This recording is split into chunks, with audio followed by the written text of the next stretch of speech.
Vous avez peut-être déjà entendu parler de la blockchain sur le web, dans votre entourage ou encore via des amis. Beaucoup la décrivent comme la prochaine révolution. Certains la comparent même à la création d'Internet. Par contre, quand il s'agit d'expliquer ce qu'est une blockchain dans quelques mots, peu de gens y arrivent vraiment. Alors, pour que ça soit simple à comprendre, on va revenir en 2008, à l'époque de la crise économique. Donc la crise économique éclate et les gens perdent la confiance qu'ils avaient dans leurs banques, comme le cas aujourd'hui avec des banques comme SVB, la Silicon Valley Bank. Donc les gens commencent à perdre la confiance au niveau des banques. Qu'ils y perdent confiance dit aussi que recherchent d'autres solutions alternatives. On a vu aujourd'hui que dans cette semaine, la plupart des personnes commencent par investir dans la crypto-monnaie et le BTC prend encore plus de valeur que le début de l'année. Donc il y a recherche de solutions. Donc alors l'idée d'une monnaie numérique non contrôlée par une banque commence à prendre de la place dans les esprits. Un an plus tard, en 2009, une personne sous le pseudonyme de Satoshi Nakamoto, donc on ne sait pas que c'est une personne ou bien un groupe de personnes, va répondre à cette demande en créant le Bitcoin, qui est communément appelé souvent BTC. Cette nouvelle monnaie a pour but de faire des transferts de valeur de personne à personne très rapidement et sans intermédiaire. Souvent quand on dit que peer-to-peer, P2P, de personne à personne. Ces transferts seront effectués sur un réseau que l'on appellera plus tard le blockchain.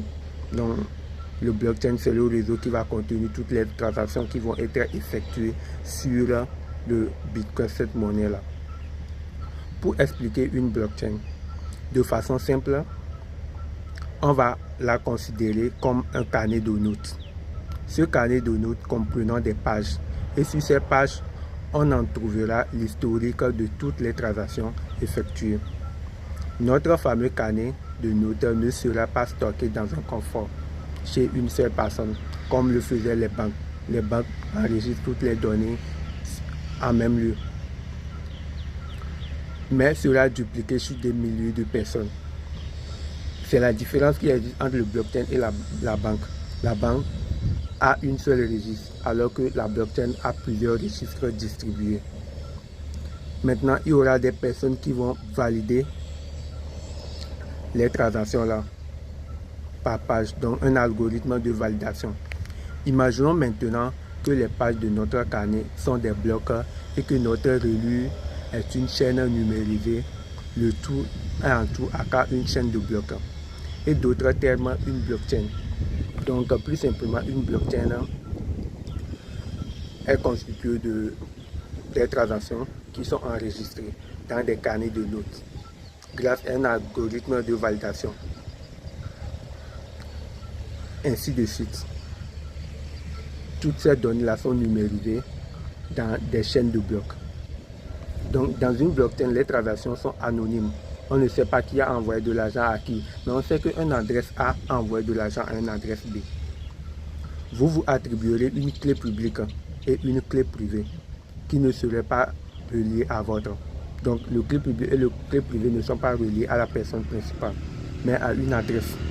On ne pourra donc pas lier une transaction à une personne, mais on peut lier une transaction à une adresse, comme je viens de le dire. C'est ce système qui permettra de garder l'anonymat complet dans un blockchain. Merci, on va à la prochaine vidéo.